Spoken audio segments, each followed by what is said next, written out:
I don't like the idea of looking back. I'm looking forward. I'm interested in the next piece that I'm doing, not things I did 10 or 20 or 30 years ago.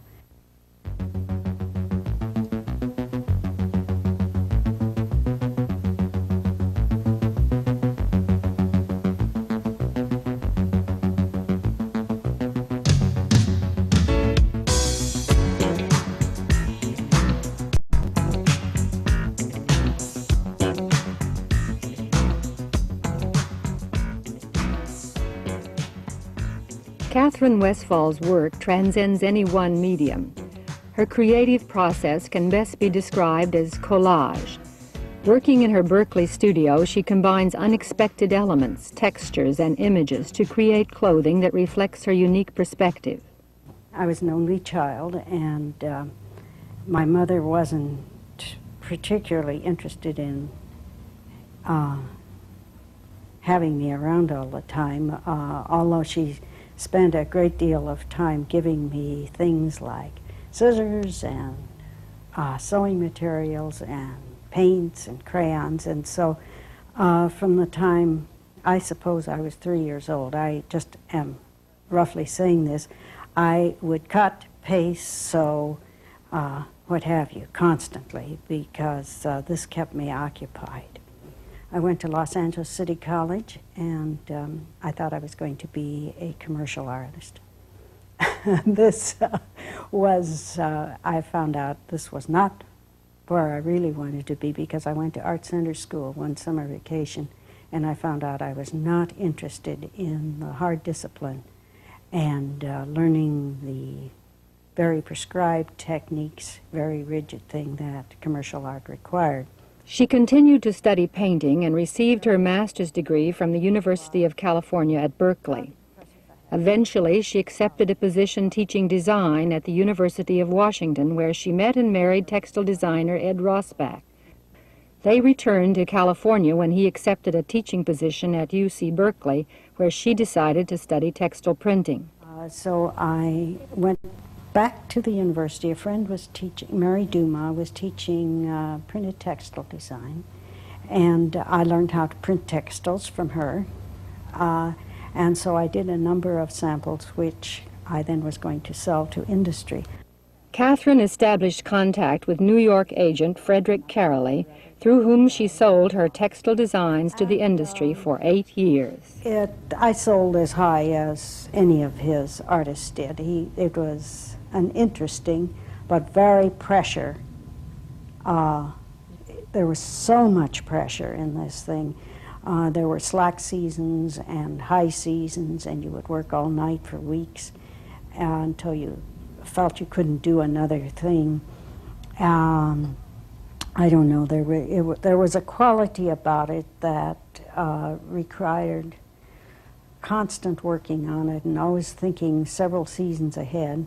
It would be hot weather and you were working on winter designs for 2 years hence or something like this. And this was mainly fabrics for women's sportswear, men's sports shirts, and children's clothes. Ed also did textile designs, but his were used more for architectural interiors.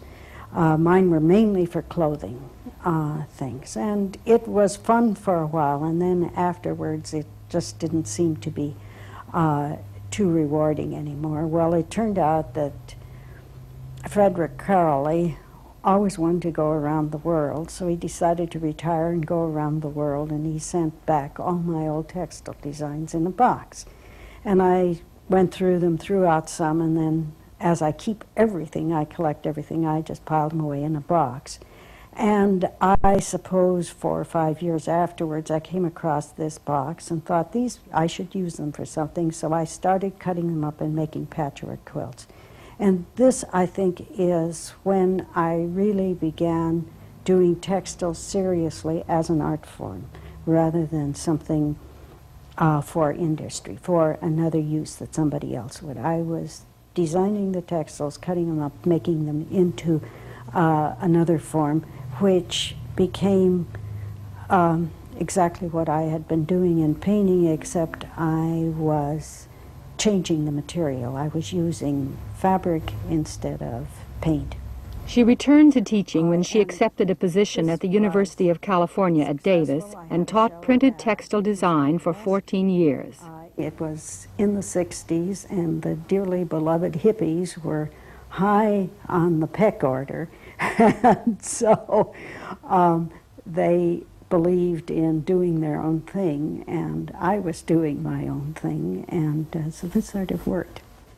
Now, how this all ties into wearables, about this period of time I was producing all these textiles, not only for the quilts, but just printing yardage, and you pretty soon exhaust the joy of printing just pieces of cloth. You want to go farther. You want to do something with them. So I began using them to make clothing for myself and began wearing these things, and I think this is part of me, I like that which is different from what everybody else is wearing. So this was just great, and it was at the time when ethnic clothing was big, and so I did pseudo-ethnic clothing with my textiles, and felt very good about this. And pretty soon this term wearable art got going, and it became a very nice way of using textiles. But I got into the wearable field very definitely from printing textiles. But I think I approach everything in exactly the same way as I did when I was painting. I color, I cut, I paste, I sew things together. It's all very much a collage thing. And to me, I can look at things and I can see exactly the same things in the paintings that are in the wearable art. The weight of a piece is always high in everything I do. It very often is a limited number of images that are repeated over and over again. It is not using everything, but using a very select thing, but repeating over and over and making variations. The things seem to be symmetrical, but they are not. They're always tipped off. They are always, if it seems that the right side is like the left side, it is not. It has slight changes. And this is characteristic of everything I do. I guess I was born that way, a little offside. Katherine's images come from a vast variety of sources. Photographs from her travels throughout the world, folk art, the daily newspaper, any image that she can take from one context and put into another. But I think very much what I do is based on this travel that I do constantly. As any opportunity I get, I love to go off. I am, part of what I do is photograph, and I use the photographs that I take in my work. And what I'm really doing, I think, is commenting on how I see somebody else's culture. What there is in that culture that appeals to me. The Egyptian series are all reactions of the tourist in Egypt, that the new treasure of Tutankhamun, or Egypt, is not the old treasure in the pyramids, but it's tourism. And so I was making cushions and dalmatics and quilts, all reflected the tourist as he was reacting to Egypt. At that time, when I was doing these Egyptian things, I also did a series of xeroxed collages that were involved with moving the monuments of Egypt around and reorganizing them so the tourists could see them easily. And you would have sporting events, Olympic Games, football games, all in Egypt with the monuments going on, so the tourists would have something for the men and something for the women. Katherine pioneered the use of a business machine as an art tool. She uses the photocopier to transform and distort her drawings and assemblages. Years and years ago, I hate to think how many years ago, probably 1968 or something like that, when copying machines first became so popular, they put a pay machine in the entry hall of Everson Hall at Davis, and it was not a very good one, and it took quantities of nickels, and I began taking everything from my office down and dropping it in them, putting it on the plate in the machine and dropping a nickel in and seeing what would happen. And I became very entranced with what I was getting on the black and white machine, and so then I moved into manipulating the drawing or objects on the black and white machine to have the machine distort the form in some way. And then about that time, color machines came in, and the first thing I did, I took a piece of embroidery I had done, and I put it in the machine and made a color Xerox on a piece of paper, and then I mounted the real embroidery and the color Xerox together. And the color Xerox was more real than the embroidery because the light of the machine made a little shadow between every stitch. And then I discovered heat transfer paper, and then I was off and away. And this occurs on the pané velvet clothing, and it occurs on the paper kimonos, and it occurs in the drawings. I have a real attachment to this piece of equipment, highly technical, that does this very wonderful specific thing. I can take the photographs I use, put them in the machine, and then print the photograph on a textile. So I'm using highly technical things, and then when I work in my studio, I use things that everybody has in their home. I have a large table, I have an electric iron, the simplest of tools, a sewing machine. Nothing very elaborate as far as my technological equipment is, but I use all that I can find out around, and very often machines that were designed for office use, I'm using as an art-producing tool. Katherine has always been more interested in surface embellishment than in constructed forms, but her work took a new direction as a result of a magazine's proposed article on the creative process. About the same time, Fiber Arts magazine had contacted about 10 fiber artists and asked them if they would do something from a box of materials that was sent to them. And it was a complicated article they had going on creativity. It recorded a visual record, a photographic record, as well as some written documentation. And I said yes, I would do it. This was something I would give students a pile of materials and say, do something with it. And I never realized how hard it was at the time. I gaily did this as a teacher. And so I said, I always feel that if I'm willing to ask a student to do something, I should do it myself. So here was my chance to do this. So the box came, and I opened it up, and I was just aghast because the people didn't realize that I was a textile printer. And there was one piece of fabric in it, and everything else was a linear element, lots of hardware, all this sort of stuff.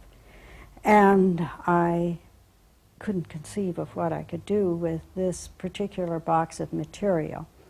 The piece of fabric that they had sent, I could just touch it and feel that it had a resin surface on it to keep it from crushing. Well, this would also keep the dye from absorbing into it, and I'm pretty much of a purist that if I use dye, I really want to use dye. I don't want to use acrylic paint. So I spread all this stuff out on the floor and picked the things that I absolutely couldn't stand and threw those out. And then I took the pile of things that I did like and looked at these for a while, and I realized I was going to have to construct. And although I have taught non-loom textiles and know how to do all these techniques, I had never really explored it. So I actually had to sit down and learn how to do these things. And I did a series of samples, and I laid them out on the floor, and suddenly looking at them, it all looked like samurai armor to me. So I pushed this idea, and again using the collage and taking pieces that I had constructed of lock washers and shoelaces. I took this textile down to the color Xerox machine and had heat transfers made, which I could print on the cloth that they sent, and I began constructing samurai armor. Her interpretation of Japanese samurai armor, combined with the images of her dog named Sam, became the basis of the exhibition entitled Neodogmatism. Everything I do seems to be in series, yet I don't ever seem to do just one thing I elaborate on. Sometimes the series goes as high as 30 pieces. Sometimes it's 4 or 5. But it is always on the same idea and variations. I suppose I'm trying to make it more what my concept of the thing is. I really don't know, but I work through a thing for a long period of time. When Katherine retired from university teaching, she wanted to learn something new. She studied paper making and began to produce handmade paper, small modular sheets as well as three-dimensional forms. Piecing and sewing small sheets of paper into larger units led her to the current series of paper kimonos with heat transfer images on them.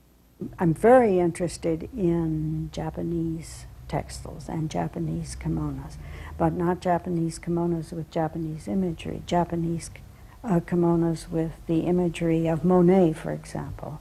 The latest kimono I'm working on is 7 feet by 7 feet. It is composed of a module, pieces of handmade paper, but not handmade paper that I made myself. I decided I wasn't going to make that much paper.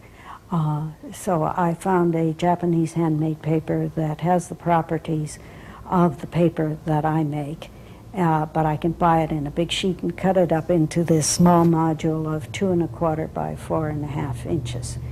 And these little modules are then dyed, and they are stamped, and then they have color Xerox put on them, and then they are patched together, rearranged, manipulated to get color patterns and movements to move through them.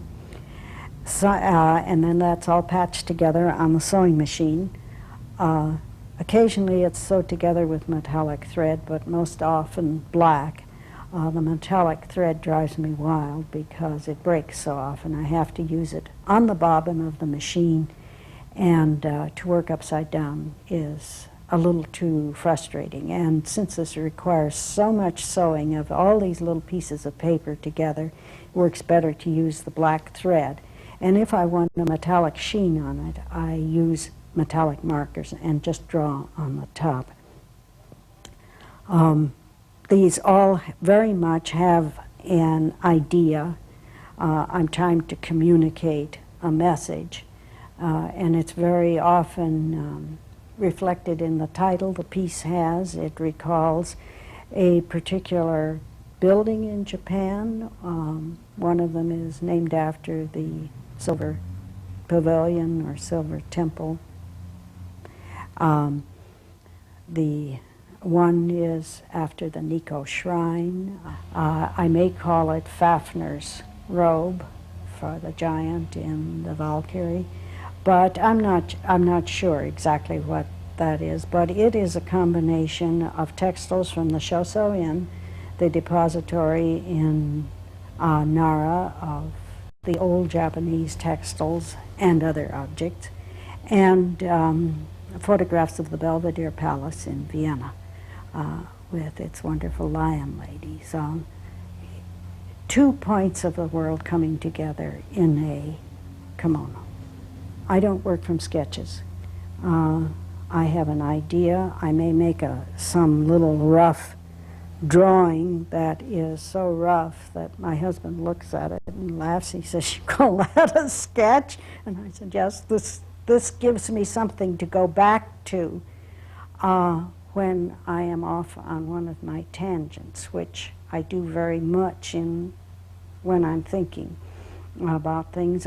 When I'm talking, I'm constantly going in all directions at once, and it's hard to get me back to the core idea. So this sketch on these big pieces is almost essential, because I then have to put a little grid over it to scale it, so I know how many pieces of paper I'm going to need, how many heat transfers I'm going to have to make. I get 14 heat transfers from a sheet of heat transfer paper, 14 of these little modules. So I have to count the whole number that I'm going to have in a square foot, so I know approximately how many of these things I'm going to do. Each one of these little pieces of paper is an individual. It's most clear in the paper kimonos right now that I'm working on. They're very complicated, and of course each thing I do additional to this kimono increases the time element it takes me to do it, but it also makes it more interesting. They are not as flat. I can't show you an example because they're both off traveling. But and so now the big kimono has flaps on it that catch the light. When a spotlight is put on them, these little flaps become important, and I crush them up so they create little shingle-like things coming off the surface. I think my real delight in doing the paper kimonos is nobody can say to me, "Can I put it in the washing machine?" Because they know you can't put it in the washing machine. This paper is very, very tough, but it will not go in the water without going back to pulp. And I think this is a concept almost everybody understands. And the next textile after the big kimono is again going back to Monet, but it's going to be involved with Monet painting his water garden. And I have taken lots of photographs of his water garden, and when I was in New York last month, I took my camera and went very close to the water lily painting, and I photographed all the texture of the little spots and dots on the painting, and I'm going to use these in color xerox in some way. I don't know exactly. And it's going to have portraits of Monet and portraits of Monet painting done on the black and white machine, and enlarged to such an extent that they almost are not recognizable. But I'm not sure how much longer I'm going to go on paper kimonos. I think I may have gone to the end of it, because now I'm onto the wall. And these are things that are not to be worn, but they are based on wearable forms. I've just about reached my interest span on it. It's been going on too long, and I feel I have to be on to the next piece, whatever it's going to be, because it's hard to keep your interest in one piece for that period of time. You are thinking of all the possibilities of all the directions you can go. And I think if you worry too much about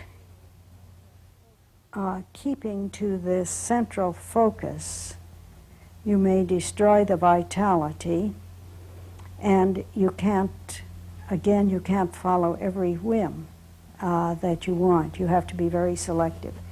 And pretty soon this gets very exhausting, trying to maintain this original concept and yet making the corrections that you feel are necessary as you're going along in this thing.